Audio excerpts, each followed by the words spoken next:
Can I ask you your age? 89, I'll be 90 next month. When were you born? 1921. How long life have you lived in Chorlton?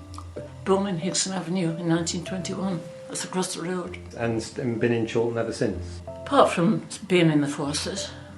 Tell us a bit about the family that you were born into. My father he was apprenticed at the age of 12. He lived in Matlock. My mother, she was in service at Rockside Hydro in Matlock. And then they came to Chorlton, that'll be 1913. So we had the farmhouse, the Ivy Farm here. We used to go there for milk. Well, Mum used to send me. And I used to watch Mr. Riley bringing his cows up from the meadows into the backyard to be milked. And I would go with my little jug, and there was Mrs. Riley would come out to see what I wanted. Tradespeople used to come down the back entry, the greengrocer, the coalman, stop me and buy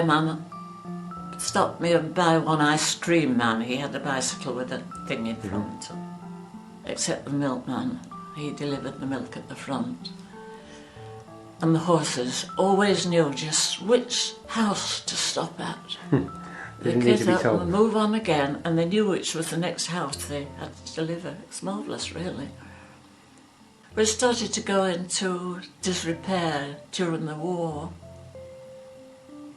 And just after the war it was demolished. I was sorry that went, because I liked it.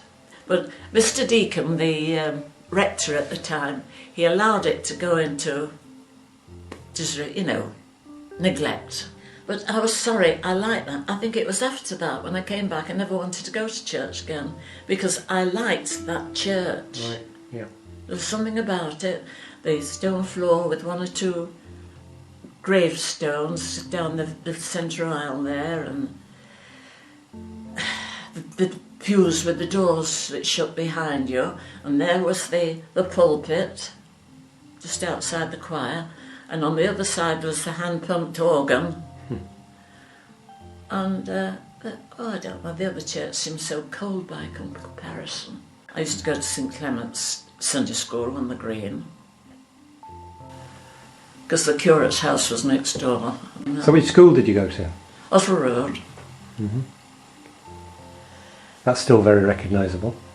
We all went there. My sister went there, and my brother. You went there till you were 14. Oh, till you were unless 14. you passed the scholarship Right. at 11. And then I joined up in 1943.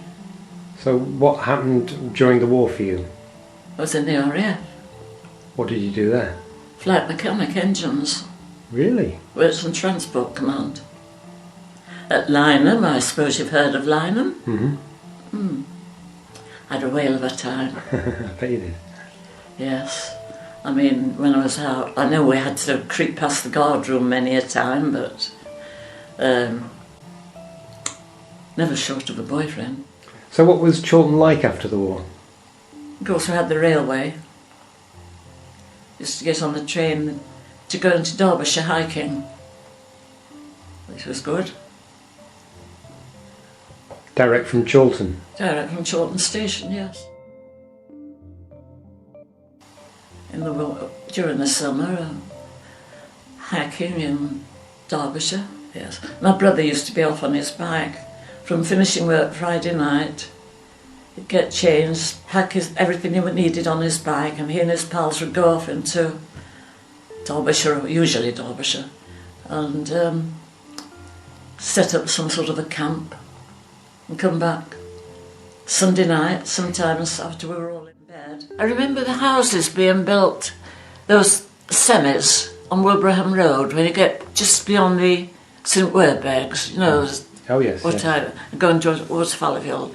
A lot of farms, there was farms down there. I remember the German prisoners working on the fields there. What were they doing? Were they planting crops or? Yes, clearing a field, doing something in the field, I can't remember. Used to see a lot of prisoners of war during the war when I was at Lynham. In spite of the fact that war was so terrible, I had a good time. Do you remember what the lead station used to be? The police station. Do you remember it as a police station? Because it was council Yes. offices for quite a long No, I time. remember I used to see going to school very often in the morning. I would see the policemen, there'd be about 8, I think. 4 stood on either side, it might have been 5, I can't remember. And the sergeant was there, ready to inspect them. Because it was more or less country around here.